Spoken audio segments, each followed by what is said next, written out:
Hello everyone, welcome to something a little bit different on the channel. We have a beginner's guide to FPL, and who better to join us for the beginner's guide than Mark Sullens? Someone who's playing like a beginner. Yeah. Exactly. But more importantly, we have our new apprentice for the 23-24 season. It's Liezl from Cape Town in South Africa. How are you, Liezl?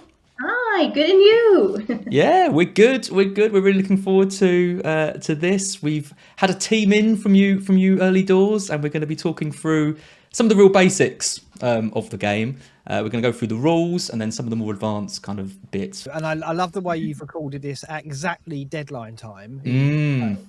So that Liezl gets used to the fact that she feels anxious at this time of day. Very good of you. So what's the story, Liezl? Why? Because we had similar to Nat actually. We had an email from your partner saying that, sort of putting you forward. What's the kind of story there? How come you're looking to get into FPL this year? So, my husband's he's a major football fan, major United fan. Knowing that, decided to marry him anyway. And he's always been, he's played FPL for as long as I know. And I've always had to sympathize with really bad weeks and rejoice with really good weeks, not knowing what's going on. Yeah. And recently my son, he's 7, he started getting into soccer, or football, sorry. He started getting into football, and he recently started getting into football, and he's started supporting City. So because I don't know anything about football, don't know players, I know teams, at least I know of teams. I think I kind of need to get up to speed because of my son's piqued interest in the sport. So that's one of the big reasons why. And I thought this would be quite fun to do. Ooh, it was all going well until then. There's nothing fun about FPL, Liezl. No. Okay. That's a pretty wholesome reason, isn't it, Mark, to get into FPL? It certainly is. I've got 2 questions. One, you mentioned that you went through the joys and ups and downs with your partner in FPL. Yeah. What does a down look like in your house when he's had a bad game week then? Do you know, or does he tell you, or does he warn you? No, he does tell me. The mood tends to change a little bit, and then sometimes I have to probe, other times he comes out with it, and then he rattles off a whole lot of things that are way over my head, and I'm like, oh, I'm so sorry that happened. Well, I'm very sympathetic of you. Get ready to understand very acutely exactly why.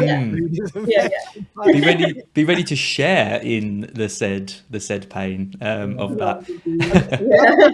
Liezl, do you support anyone at the moment? Do you have a team you support? No. Okay, there's a former European giant who's just come into the Premier League. You might be interested. God. I'm open to anything. Oh no! Oh God. Well, if Mark's going to try and turn into a Forest fan in what's set to be a very rocky season for them, I think. So the point of this video, like I said, it's to kind of introduce Liezl to the wonderful world of the FPL community. Also to kind of teach her the ropes of different things, and also this kind of beginner's guide can hopefully just sit kind of on the channel, and new players can come in and learn from Mark and I, who are in no ways experts, but we have been around for a while playing this. So you'd hope that we've got the basics of things kind of under wraps. So let's get into it. So the first thing I asked you to do, Liezl, and this is without any real kind of any experience playing FPL at all, and not really a lot of experience watching football, right? You said you know some teams, but not a huge amount of players. Perfect. No. So Mark and I have been quite interested in the last few years to see how new players kind of experience FPL when they come into it for the first time, because everyone talks about them trying to make the game more accessible for new players, trying to bring in new viewers from kind of around the world. And this is the team that Liezl put together.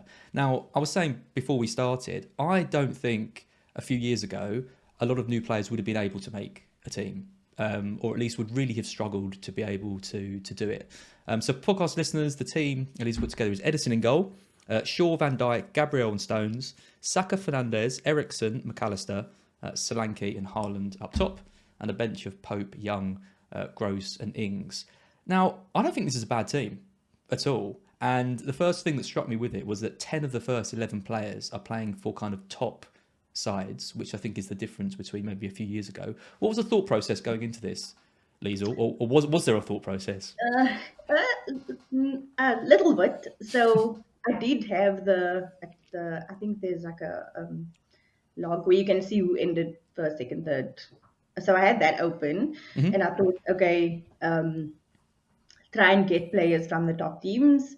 And then the other thing was it was names that I recognized that I've heard Craig shout before, and that was like, oh yeah, no, I recognize that name. Surely he must be good. And then I did have a look at the points that they scored the previous season and try to work with that. And obviously, like the money aspect of it as well. Um, there would probably be other players in there if there wasn't like a limit. But that was it. There was nothing else to it. I don't know how these people play, how these players play. I don't know if they are on the outs, if they're on the up, if they're on the down. So Did that was you did you find it easy putting this team together, or did you have to kind of keep taking players in and out to kind of to build it? I did take in and out, but I think that was more to get it under the 100, was it million Mm. target. I think that is the only reason why I chopped and changed. Um, yeah, but like I said, I don't know who's who here. I don't even know. I only know them because I could see their picture on Mm. the. So that was it. What do you think, Mark? I think it's fascinating because we talk about the pricing, don't we, and every season and why it's got kinder, and why you can pick a team of players made of top six sides, and this is evidence as to why. Because obviously Liezl's been able to go in and pick players from teams that she knows and some players that she knows. I imagine you were talking about the likes of Haaland and Fernandez. Yeah. The only two players there that I would say wouldn't be found in the majority of teams out there would be Ericsson and McAllister, and you can have a narrative for every one of these picks. You know that Liezl, you've picked Ericsson and McAllister because they play for Manchester United and Liverpool. You know you've picked Pope because he was the leading goalkeeper's point scorer. So you can see a method behind every single pick here, and I think that's really interesting.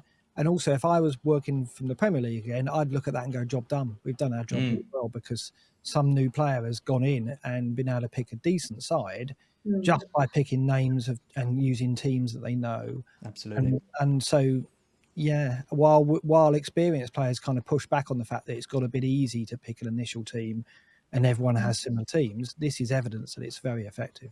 Yep. No, really interesting. Good. We'll talk a few things. There's going to be a few things we talk about in this video, which I think might make you consider some of the picks here.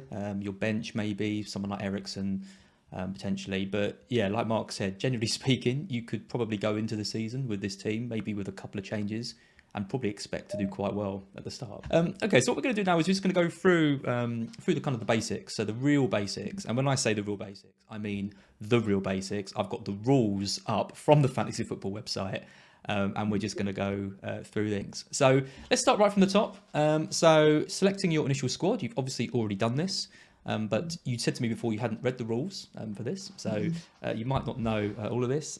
So to join FPL, all you need to do is select a squad of 15 players. You pick 2 goalkeepers, you pick 5 defenders, you pick 5 midfielders, and you pick 3 forwards. You have a budget, like you said earlier, of 100 million. You can't go over that. You can spend anything up to that as you like. And the only kind of real restriction with who you can pick is you can't have more than 3 players from a single Premier League team. So when you were looking at Liverpool, Man U, Man City, and you wanted all the team to be filled with those, you can't because you can only have 3.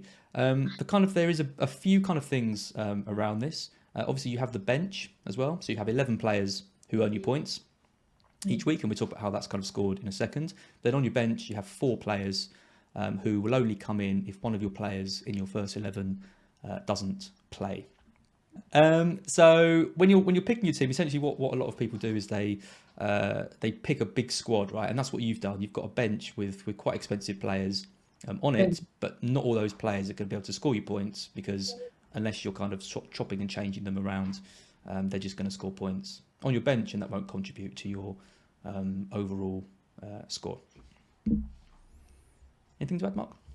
Well, only that your bench comes into play if obviously one of your 11 doesn't turn up. If they don't get any minutes, then the player that you select first on your bench will be the first player to come on, but it's got to keep a valid formation. So it's always useful to look at your subs and change the order so that the player that you most want to come on, should that happen, is your first sub. So to give the example from your team on the screen, if you played this team and say Stones didn't play because he picked up an injury, you'd have Young coming in. He's your first sub on the bench. If you then had Saka who didn't play, then Gross would come in for Saka. And then if you had another player who didn't play, which is very rare to not have three players, then Ings would come on. So just to put that into context, if you were playing with three defenders, and then you had no other defenders on your bench that came on and scored points, you wouldn't get another player off your bench, because you couldn't swap a defender in that case for a midfielder, because you've got to have the minimum of three defenders. And then it's the same with midfielders as well. You can have two midfielders that have to play before you get another player coming on. Okay. That makes sense? That's not that I'm getting confused as I'm talking about it. It's just you've got to have a valid formation, and the rules specify what valid formations are. Right? Yeah. Okay, so choosing your starting 11, you form your kind of 15-man squad. You've got until the deadline to form your team. And as I said, you earn the points based on that 11 that's kind of on the pitch. Captains and vice captains. Now, these are a bit kind of polarizing in the kind of general world. Some people would prefer it if there was no captain points at all. But I imagine when your partner's got annoyed about things, a lot of the time it will be to do with his captain not doing very well. That sounds familiar. Yeah, that sounds familiar. So your captain essentially earns double points to the rest of your team. So effectively, in the simplest terms, you want to pick the player who you think is going to score the most points that week, make him your captain, and they score double points. Now, Haaland's in your team. At this point of recording, I don't know what the longevity of this video is, but at the point of recording, Haaland is kind of breaking the game a little bit, because everyone's captaining him every week. Okay. And he's scoring goals every week, getting loads of points. And so it's kind of made that chip a little bit kind of redundant in a way, because everyone's doing the same thing. Now, you can go the opposite way. You can say, well, everyone's going to captain Haaland. I don't think he's going to do very well this week, and captain someone else. And if that works out, amazing. You're getting loads of points that no one else is getting. But it can massively backfire, as Mark and I learned last season, because Haaland goes crazy. And we've captain players. You know those occasions where your husband is really in a bad mood? Those are probably the time you didn't captain Haaland, I would say. So. Yeah. Exactly, yeah. You have a vice captainship as well, which doesn't do anything, essentially, if your captain plays. If your captain doesn't play, though, the double points moves over to your vice captain. So if you've captained Haaland and you have Saka vice captain and Haaland doesn't play, you'll get the points for Saka rather than Haaland. And then you'll get the bench player on for Haaland as well, because he's missed out. So you're first on your bench. We'll come on. Yeah. Okay. Yeah. As Mark's mentioned, the bench order is really important.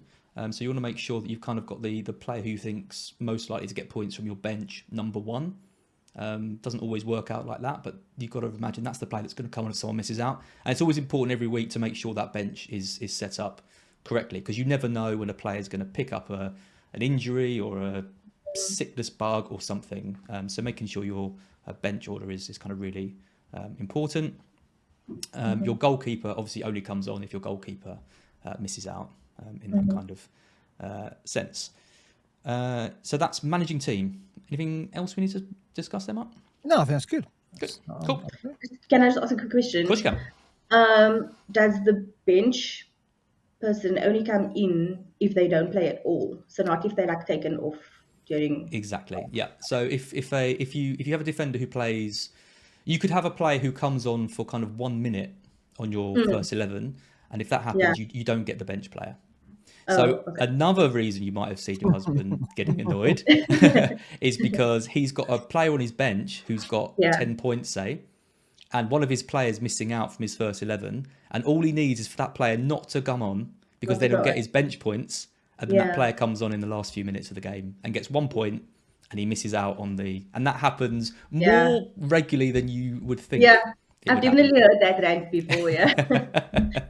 But yeah, it has to be a completely missing. So the kind of the best result really is if you've got points on your bench, it's to look at the lineups of a team, and then if you see that one of your players isn't playing in that match at all, isn't even in the squad, then you know you're going to get that bench player coming on. Okay. If they're on the bench, you know there's always a chance that player's going to come on and ruin everything, essentially. Yeah, bit of a tip as well. If you do benefit from your bench player coming on, don't go onto Twitter and say it doesn't go down very well. It doesn't. No, it's called jam. It's called being a bit jammy, isn't it, Mark? With the bench players. In other words, as well. Yeah. Cool. Okay, so that's all fine. You've got your squad, you've got your bench, all that kind of thing. There's not really a huge amount you can do with that, apart from getting your bench order right and kind of your captain. Where it starts getting a little bit more kind of strategic is with transfers. So there's a kind of a transfer market type thing on the game. And essentially, at the moment, you can change as many players in your squad as you want. We're in pre-season. You can have whatever team you want going into the thing. Once the season starts, you can make one transfer for free every week. So if you've got, say, Fernandez and you don't like what you see in game week 1, you can transfer him out for free to another player. Now, that player has to be equal or below Fernandez's value in the game. So he costs 8.5.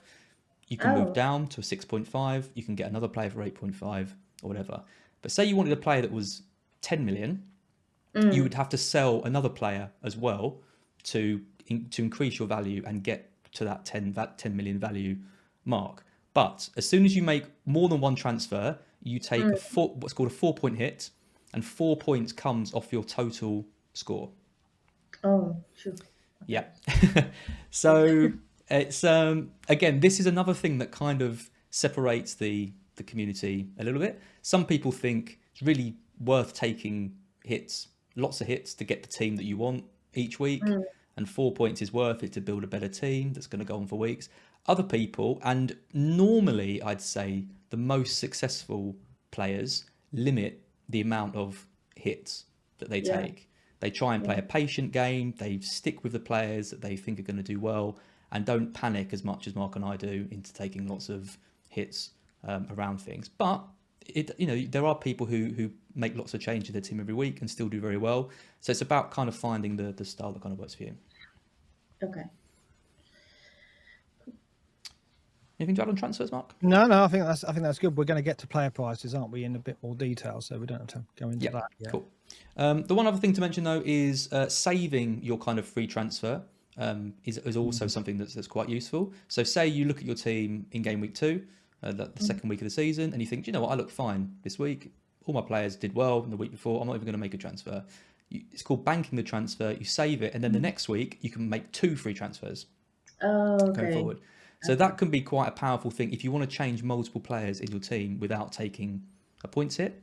Yeah. You just leave it and then you wait a week, but it caps at 2. So if you try and save it again, you won't have 3 free transfers. You can have a maximum of 2 free transfers going into the week. Okay. Cool. Wildcards. I think there's a whole thing we're going to talk about on this when we come to chips. So we're not going to mention that just now. And player prices. I'm going to talk a bit about that. I've got a screen on that as well. But essentially, player prices fluctuate throughout the season. So players that do well and are bought in by lots of managers go up in price, and players that don't do well drop in price. So there's a kind of a bit of a movement around when to buy players and when not to. But crucially, it's not based on how many points the players get. It's based on how many managers in the game buy or sell that player. So just because a player gets a hat-trick doesn't mean he's going to go up in price. And just because the player doesn't score any points in a given week doesn't mean he's going to go up in price. It's about the movement in the market. So if a lot of managers are buying a player, they're more likely to rise in price in that week. Okay. And similarly, if a lot of players are selling a player because they're injured or suspended or dropped maybe, then that's likely that player will come down in value. And we'll look at a tool in a moment which will help you judge that, because there's nothing in the game to indicate when a player is going to go up or down in price. You have to use another website outside of the game to do that. I know that sounds crazy, but that's which is ridiculous, isn't it? When we start talking about how they're making the game more accessible for new players, and we're trying to just explain price rises, and we can't do it from the website. We have to use a separate tool to show you kind of how that works, because it's a complicated formula that not really anyone understands at this point. The one thing just to mention on that is that when a player goes up in price, so they go up in 0.1 increments, they can go up a maximum of 0.3 in a week. So say Bruno Fernandes scores a hat-trick in game week 1 and he's bought in by millions of people, and he goes up in price 3 times, that's capped. So the most he could go up to after between game week 1 and game week 2 is go up from 8.5 to 8.8. In that example, if you've got Bruno Fernandes, you do benefit from his value going up, but you only benefit to 50% pretty much of what he goes up in. So if he goes up from 8.5 to 8.7, you can then sell Fernandes for 8.6. You can't sell him for 8.7. But if you've got a player and they're doing well and they're going up in value, that can help you out later in the season, because when you sell that player, you've got more money than other people might have if you've got players who do well. Cool. With us so far? Yeah. Yeah, good. Okay, chips. So chips were I keep thinking chips are like a relatively new addition, but they're definitely not. They're like 8 years old now. But before this, there was none of these, and you essentially just picked your team each week and made your transfers, and that was it. What FPL introduced a little while ago is these idea of chips, and they're not like French fry chips; they're like poker chips. I think is probably the better way of thinking them. And what these do is these effectively are kind of quite powerful ways to potentially increase the points that you can earn in a particular week. So some of them are quite simple. The first one's called the bench boost. It means that the points scored by the players on your bench, which you otherwise wouldn't get their points for, are included in your total. So if you've got a particularly strong bench 1 week, you might want to consider using it, but bear in mind you can only use it once throughout the entire season. And those points are... Now, if one of your first 11 players misses out, then it reduces the impact of this chip, because you would have got the bench points from your player 1 anyway. So you need to be reasonably sure that all your first team are going to start and that your bench is looking strong. So there's a few factors to it. It's not the most amazing chip ever. It sounds good, but mixed success. If you think about kind of how many points you get over the season, which is probably somewhere between 2,000 and 2,500 points, something like that. The bench boost, I would say a decent bench boost score would be around 20 to 25 points. So it's not huge. If you got 5 points from every player on your bench using this chip, you'd probably be quite happy with that. So it's not like a game-changing move. Now the free hit is a much more kind of effective chip, and a really important one to get right. What you can do with this is you've got your 1 free transfer each week, but if you play your free hit chip, you can make as many changes to your team as you want for 1 week, and then your team will revert back to how it was before you played this chip. Okay. So say you look at your team and you think it looks absolutely awful for 1 week, you could in theory play your free hit, take them all out, bring an entirely new team for 1 week and go with that.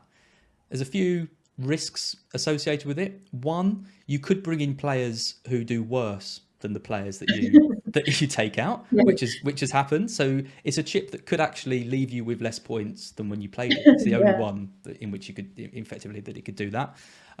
Also, if your team is rubbish and you're just basically putting a plaster on it for 1 week, after that week ends, your old team comes back and it's just as bad as it was before, and you haven't really gained anything. And you lose that free transfer as well. So it might actually be better to use a transfer to help your team rather than using this chip just to cover it up for 1 week. But it also has the biggest potential of all the chips, because effectively you could take out a load of players who don't do very well, bring in a load of players who have really good games on one particular week. They score huge points, and your chip has got you. We've seen 100 points, 120 points with this chip. Sometimes it has massive potential, but it can also be rubbish. So it just depends on your luck with that. Triple captain, this one's pretty self-explanatory. Rather than your captain earning 2 times the points, they earn 3 times the points. Again, it's not likely that you're going to get huge returns from this. If your captain got 15 points, for example, you'd be absolutely over the moon with that. Okay. And that chip is just getting you another 15 points because you would have capped them anyway. Mm. 15 times 15, 15 times 2, and then just one more. So just 15 points on that. And again, all of those chips you're going to use once. And then you have the wild card. Now, the wild card, you get 2 of these a season. And this is effectively the most powerful thing that we have in our locker. And where and when you use these chips will have a massive impact on probably how you finish in the season. The wild card lets you make as many changes as you want to your team, just like the free hit. But then those changes are permanent for your side. So if you've got a really rubbish team that's not doing well, you play the wild card, you bring in a load of better players, it can turn your entire season around because suddenly you could start doing really well. You can use one of these between basically now and the end of December, and then you get a second wild card that you can use in the second half of the season as well. Okay, cool. Right, a common mistake that beginners make The is most common. they look at these chips and think, well, they look good fun, and this is a really good way of making up ground if I don't get a good start. Now, that is the case for the wild card because you'll see a lot of seasoned players play the wild card quite early. Perhaps they look at their team and think, I've got a few things wrong. I need to move towards these players, so I'm playing the wild card. But for the others, the bench boost, the free hit, and the triple captain, they should be saved for what we call a double game week or for a blank game week. Now, if you look at game week 2, you will see that 2 teams don't play in game week 2 in this season, Luton and Burnley. And that means that if you add any Luton and Burnley players in your team, you might consider using the free hit to get you past that week where you could change your team. Equally, later in the season, because they've missed this fixture in game week 2, that means they're going to play twice, very likely, in another game week, and that's what's called a double game week. A double game week is when 2 or more teams play more than once. And if you can imagine, if you can play your bench boost in a game week where many teams play twice, you've got much more chance of getting your 11 on the pitch, and therefore you've got much more chance of benefiting from your bench. Plus, of course, there's a chance if you can set your team up that all your bench play twice as well. So the advice we would give very simply is don't use your chips other than the one wild card early in the season. Try and save them until these double game weeks and blank game weeks start to come out of the fixture list. And they will normally in the second half of the season, either at or after Christmas. Yep. Because what you'll find is that blank game weeks can ruin people, because if 6 or 7 teams are suddenly missing a game and their teams are filled with those players, they might only be able to get out 3 or 4 players that week, and their score is going to be really, really low compared to you, for example, who might have saved your free hit chip and can get out 11 players in that week. Yeah. But equally, if you've got players who are playing twice in a game week, in a double game week, like Mark mentioned, it's very likely that it's double the chance of that player actually scoring points for you.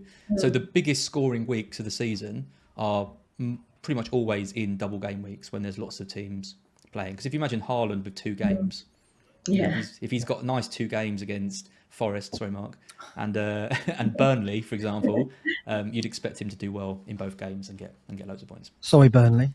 Sorry, Burnley. Yeah, we always have a go at Burnley. Do you not think that they should put that in the rules where they mention chips? That they should say it is a very popular tactic is to play chips around double game weeks and blanks, and just explain what they are. They should do that. There is nothing in these rules about double game weeks.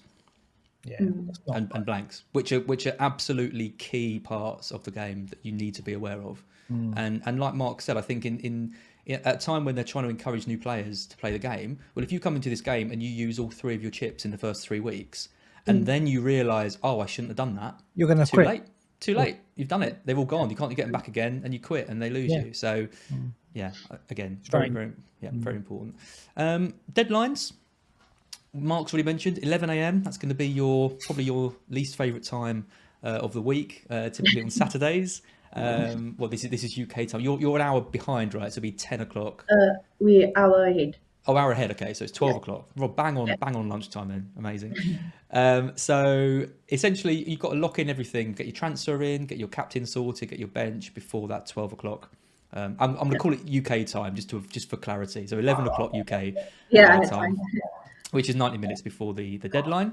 You've got a list here. I don't think you have to like pin these to your wall on a calendar or something, but these are the basic deadlines. And you'll see there's some, the majority of them are Saturdays, but then there's some other random times as well. Like we've got a couple of Fridays coming up for the first 3 weeks. A bit later down here, Gameweek 15, we have a Tuesday deadline. So it's always worth just making sure you're aware of when the deadlines are. And I'm sure your husband will tell you when when they are as well. So just be aware of those. And again, like Mark said right at the start of this video, I think one of the most common pitfalls and mistakes people make early on is they forget about deadlines, especially when they're not part of their routine. You miss the deadline, your team isn't set up, you haven't made a transfer, and then you lose interest because you've lost points that you otherwise would have earned. So be aware of when the deadlines are essentially. And then the last thing I just want to cover here is the point scoring. Now, this is the kind of other thing in which I think some kind of mistakes are made. And I think if you've got someone who really understands football and watches loads of football, and you ask them to pick an FPL team, my dad is a perfect example of this. My dad will frequently kind of say to me, oh, why haven't you got Rice or Kante? These are elite players. Why aren't they in your team? These are defensive players in the game, and they're some of the best players in the world, but they don't meet the criteria of earning points in which FPL rewards. And actually, the points you earn from your players is pretty basic in this game. There's other games in which it's a lot more complicated, but luckily for you, in this game, it's nice and easy. So I'll just run through these quickly. So if a player plays 60 minutes in a game, they get 1 point. So if they start the game and play 60, they get 1 point. If they play more than 60 minutes, they get 2 points in that match. So players that play 90 minutes will get 2 points every week just from turning up. Goals scored, that's your kind of the main one of the main ones. Defenders and goalkeepers, it happens very rarely, get 6. Midfielders get 5. And forwards, whose job it is mostly to score goals, actually get less. They get 4. That extra point for a midfielder is actually quite key. As you'll kind of see when you look at some of the stats, because a lot of the midfielders in the game are now the ones most regularly scoring goals, and they get rewarded more for getting those, essentially.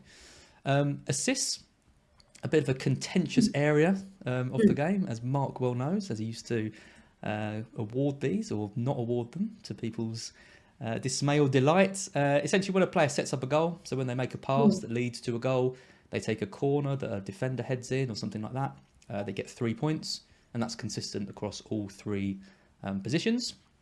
So they're your 2 only real attacking sources of points, getting assists and scoring goals in those 2.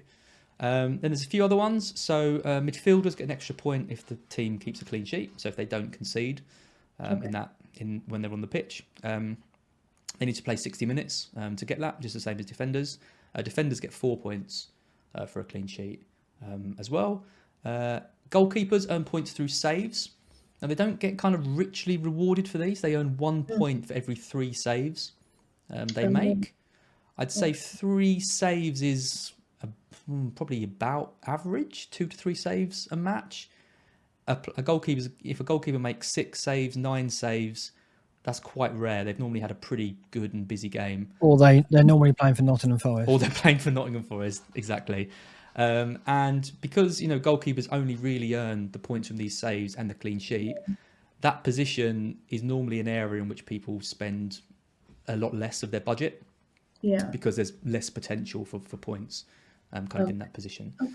Then a few other things, penalty saves, goalkeepers earn for that. Really hard to predict when a team's going to get a penalty and miss it. Players who take penalties just basically get the same points they would do for a goal.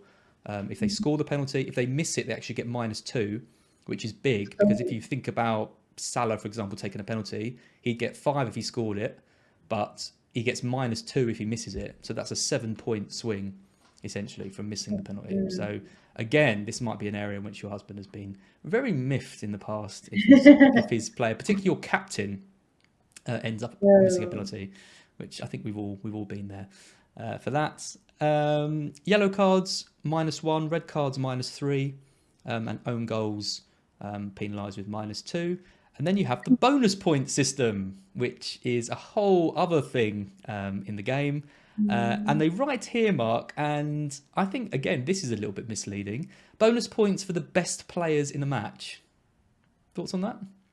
Is that what it says? Yep. Okay. Yeah, so the bonus points is worked out to a criteria governed by statistics that measure events in the game. And when I say events in the game, I mean things like the number of successful passes a player makes, the number of key passes he makes. What I mean by that is a pass which then leads to a shot from a teammate. All kinds of things, and the number of tackles they make, the number of blocks they make. It is also including the events that score points in the game, like goals and assists and clean sheets. But generally, other statistics do contribute to it as well.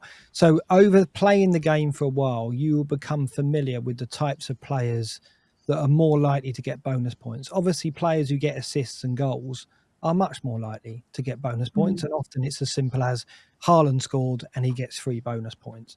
But sometimes if you own Salah, for example, you would expect when Salah scores, why didn't he get the free bonus? Why wasn't he regarded as the best player?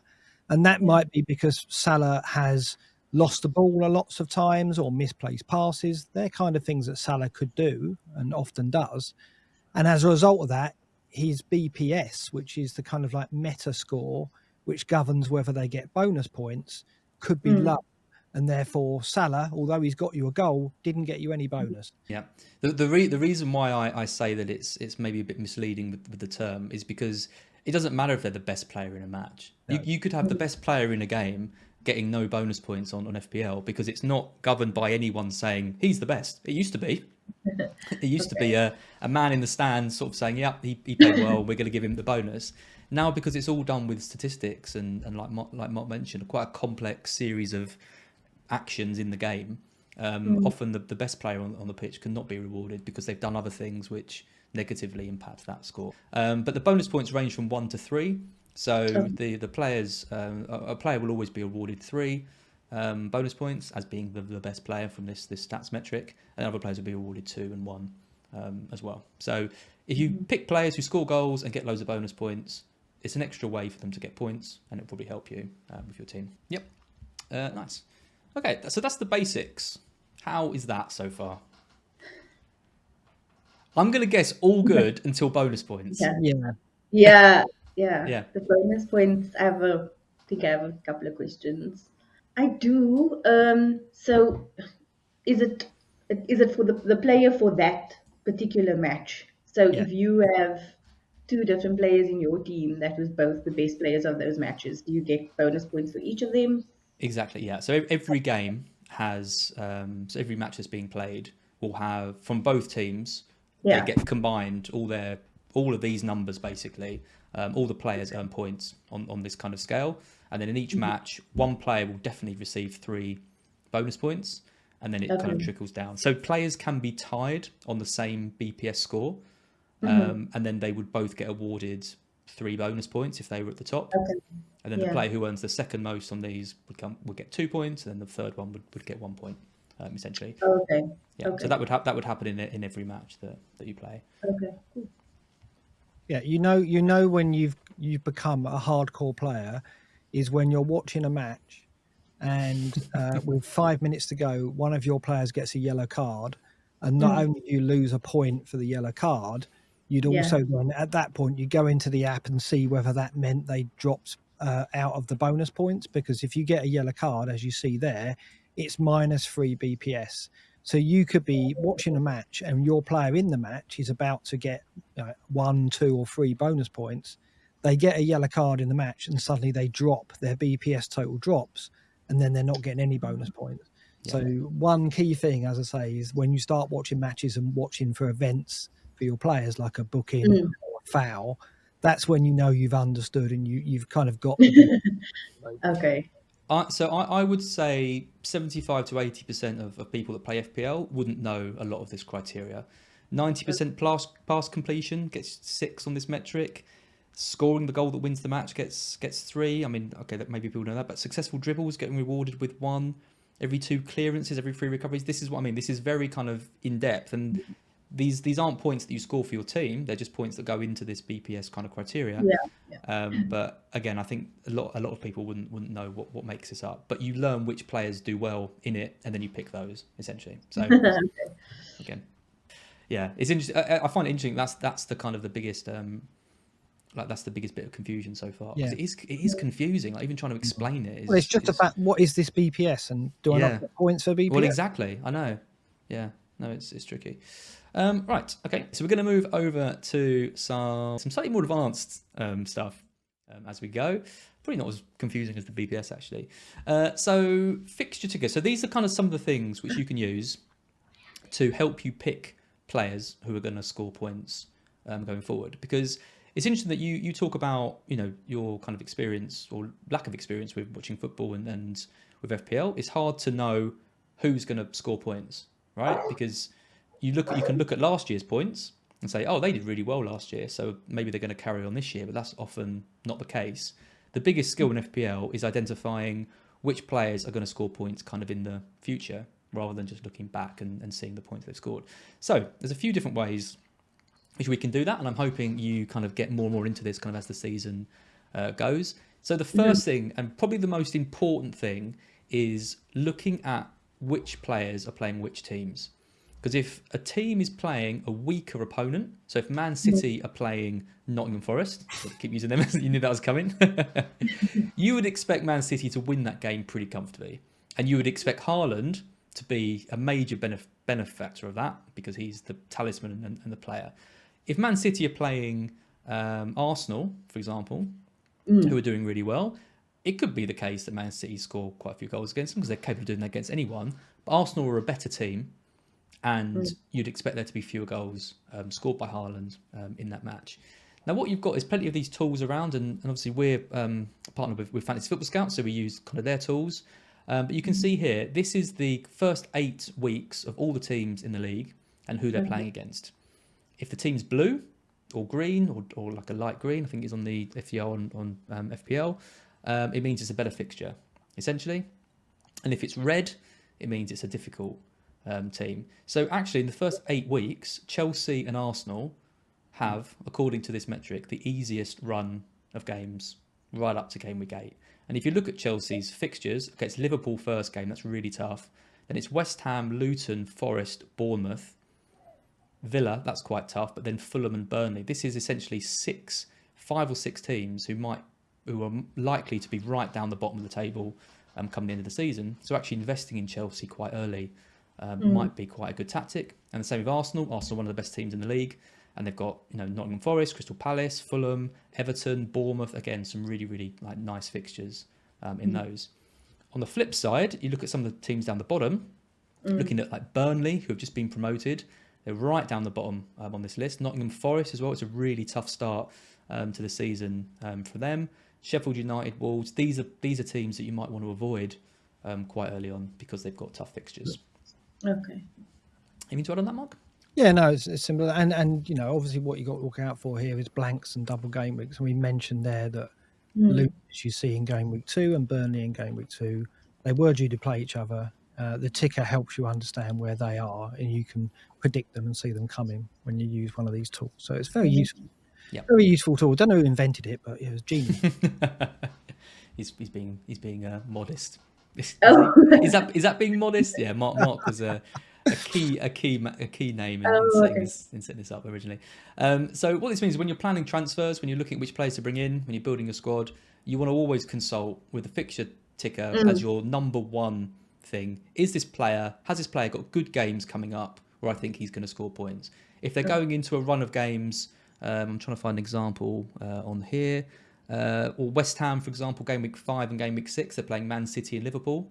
Maybe a player does really well against Luton, and you think, oh, I'm going to bring that West Ham player in now. Oh, actually, no, they're going straight into Man City, Liverpool. Maybe I'll hold off on that until they've got a better run of fixtures. Okay, so that's fixtures. Now, if you have ever watched Black Box, or if you've ever heard your husband watching Black Box, you'll know that we are very into stats on Black Box as well. And again, stats is one of the most powerful tools in which you can sort of predict future points coming. I'm not going to go into all the metrics on here. this is just an example of a stats table, and I know there's a lot kind of going on. But what I wanted to show was that there's a whole kind of arsenal of different stats that you can use to help you kind of assess how players are doing and how likely they're going to do in the future as well. Just because a player scores in game week 1, for example, doesn't necessarily mean they're going to carry on scoring every week. What you can do is you can look at their kind of underlying numbers to see, are they getting the ball in dangerous areas? Are they taking shots in dangerous areas? And all of this combines into probably the most important metric of all, which is sort of still relatively new. Last couple of years it came in. You might have heard of expected goals being mentioned. Oh, okay. Well, an expected goal is essentially the chance in which a player, the likelihood in which a player will score a goal from a chance that they get. So if you take Haaland, for example, he scored 36 goals, I think it was, last season. He will also have an expected goal measurement as well. And that expected goal measurement is probably lower than 36.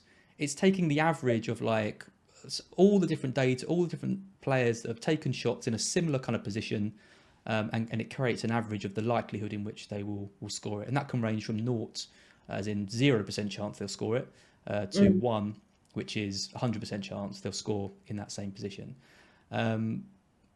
Top quality players will often overperform on this kind of expected goal measurement because they're better players, they're better finishers than the average player would be.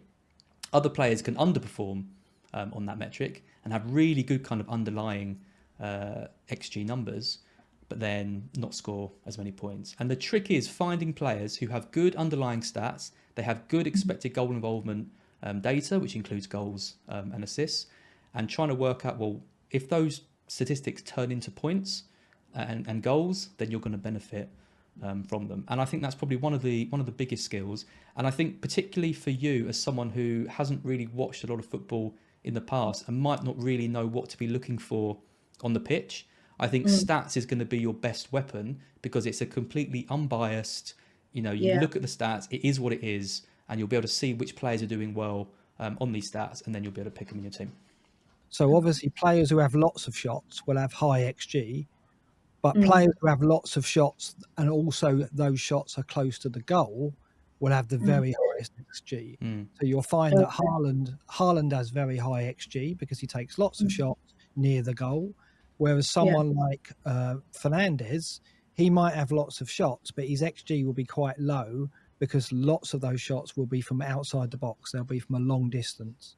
So XG is a good way of assessing not only players who get lots of shots, but also the ones who get the shots of the highest value in terms of their likelihood of being converted to a goal. So you'll watch Bruno Fernandes and he'll shoot lots of times, but he'll be outside the box and not many of those will go in.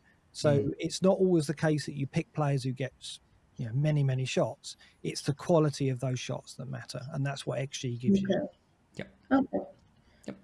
I've just realised Haaland's got 36 goals and his expected goal involvement was 31.8.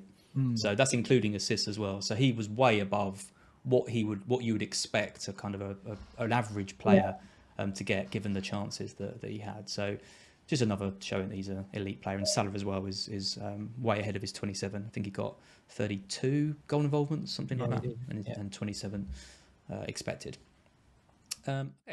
Price changes. So this is the kind of the external tool that we mentioned earlier.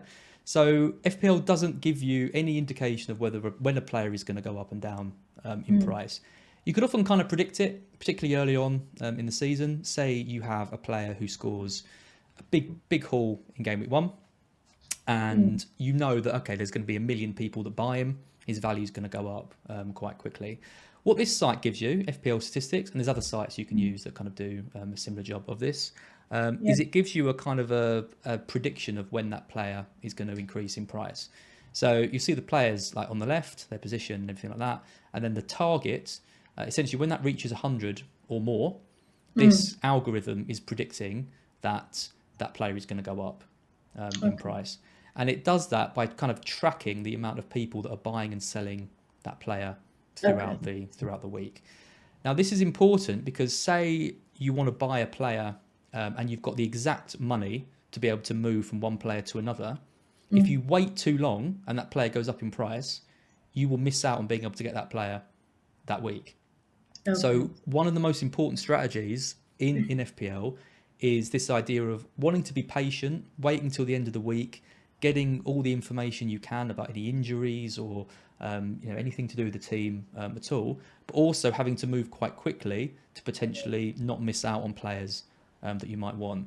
And this tool is really useful because it will show you if your player is likely to rise in price that evening, and then you can choose to either wait and potentially miss out on them but get more information, or move on them early and make sure you get that player in place for your team. Okay. So useful tool. So common mistakes. So these are things that I just think you should be aware of kind of as you're starting. So the first one we've mentioned, and maybe I think an issue with the team that you sent us originally, is putting too many points, too many pounds essentially on your bench, and risking too many points on your bench as well. There's no point in having a really, really strong bench if every week they're not coming on and they're just earning points on your bench. So it might be worth taking some money out of the players on your bench and investing it in your kind of first 11 to build that up and make that squad stronger. Yeah. Too many premiums. This is another thing. You haven't really done this, but some people might want to have all of the best players. So they might want Haaland and Salah and Kane and Fernandes and everyone. And then it means that their squad is completely unbalanced because they're having to then bring in loads of cheap players from rubbish teams just to kind of complement the expensive players that they've got in their side. You haven't done that, so we're happy with that. But a balanced squad tends to be one that kind of does better. We mentioned this, but good players, going for good players, good football players who aren't necessarily fantasy players.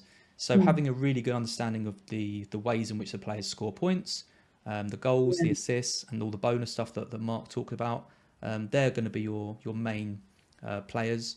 And you're going to be less biased on this because you're not going to have players you probably think are really good but don't work in the game. You can look at the stats and you can work out who is actually going to score points on the game itself. Missing deadlines. This is something we see all the time with new players, and it's one of the biggest reasons why people get bored and quit. Just making sure that 11 o'clock UK time on a Saturday or whatever time on a Friday, whenever the deadlines are, that you're ready with your team to go.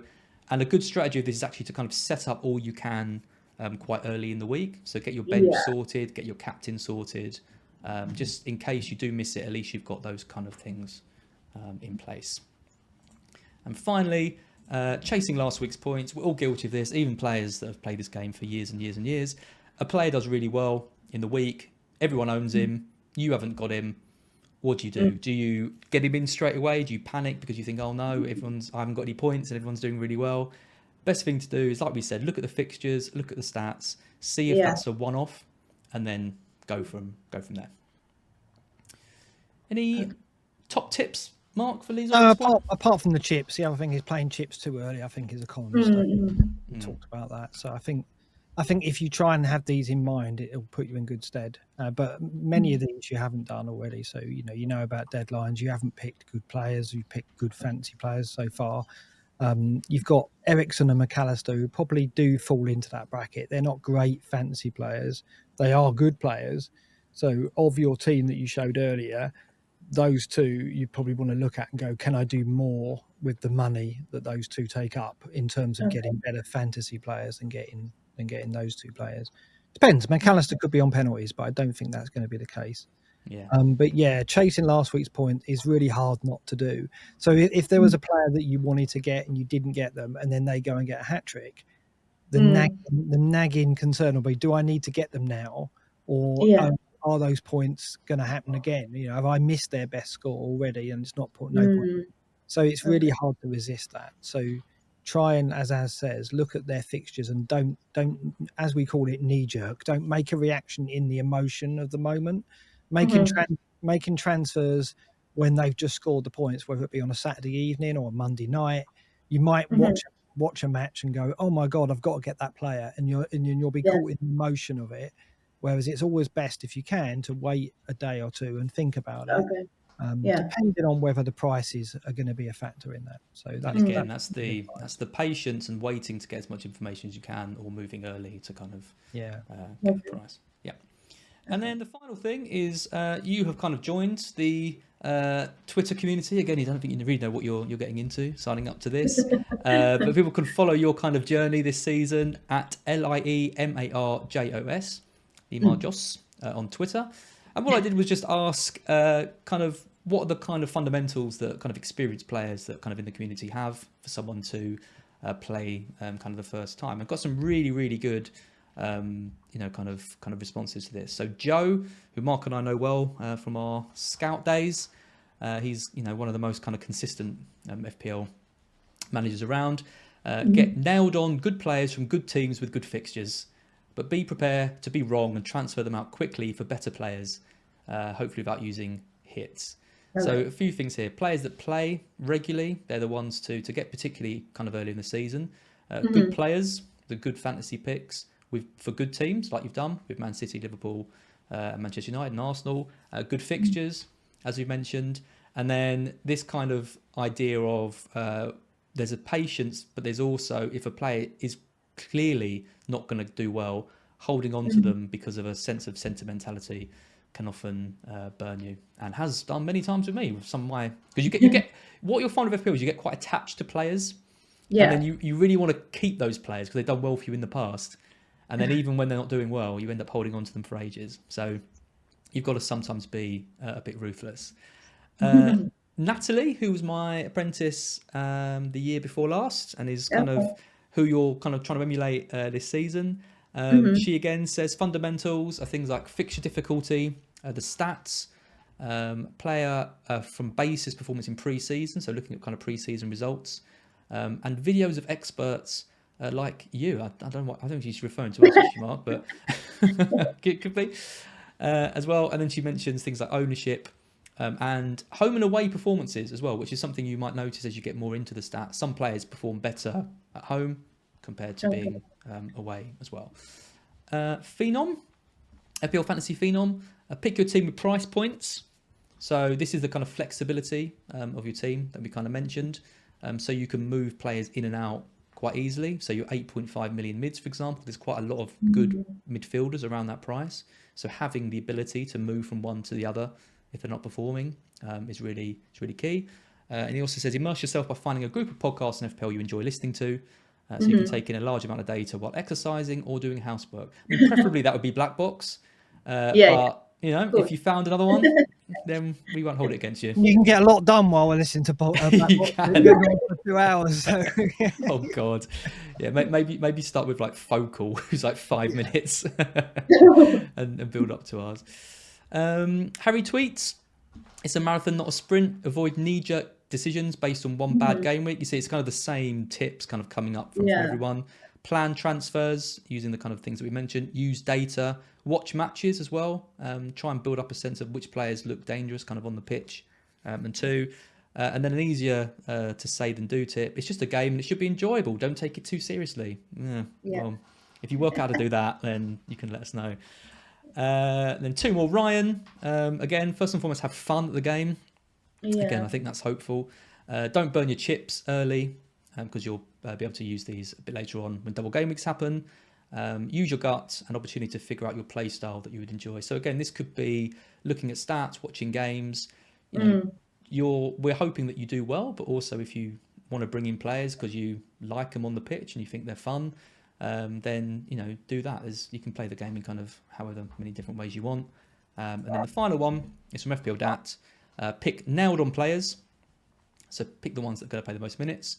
Talisman as well. So kind of the main players from their sides. Play the next 4 fixtures. And like Joe, if you make a mistake, don't be stubborn. Correct it as quickly as possible. But if you're backing a player, stick to your guns if they've got the good stats and the fixture to support it. So there you go. That is it. This half an hour video, we've been recording for 1 hour and 10 minutes, so I don't know how long this edit's going to be when we finally come to it. This is chapter 1 of a 27-part course on how to play. I did think maybe it was a little bit hopeful, trying to get through this in half an hour, but hopefully we haven't blown your mind completely. I will put this video into kind of sections so people can kind of drop in and out, and you can as well, to kind of remind yourself on this. But there's a week to go before the season starts. It would be great to get like an updated team from you before that begins. And I'm just really looking forward to seeing what happens this season, whether whether you can keep it going, whether you get interested in it, whether you get absolutely burnt out and depressed by it within a few weeks. Anything's possible, isn't it, Mark? Oh, you're talking to Liezl? Yeah. No, it's going to be fascinating, and I think it's what's really interesting is that team you picked initially, which is really quite strong already, and it's now listening to what we've just been kind of going through, what you take from that, and then looking at your team, how you change it, and also going on to Twitter and just seeing what influences your team selection between now and the first game week of the season, and then how you react to your first points coming in or not coming in. It'll be really interesting to see. So for us, we're so old and grizzled now, and we're so jaded by the game that we've forgotten the magic, if you like, of what it's like to play it for the first time. So for us, it's all like, go forward, and we just want to see what influences you and what affects you. It's quite magical for us, if you like, because we've lost that experience. We're so broken. Yeah. But no. Any questions at this point? How are you feeling? Feeling regret getting involved in this, or? Not yet. No. Maybe when the points don't come in. Oh God, I know. No, I am looking forward to making some changes, a lot more educated changes now, I think, from our discussion. But we'll see how the first week goes. Oh, I'm looking forward to it. Great. Well, thanks everyone for watching. Mark and I will be back, obviously with BlackBox throughout the season. We'll be checking in with Liezl and Nat as well to see how they're getting on through their seasons. But do give us a like if you've enjoyed this. Do make sure you're subscribed to the channel. Drop us a comment as well. Let us know what you think of the new apprentice and how you think she's going to get on. And we will see you in the next video.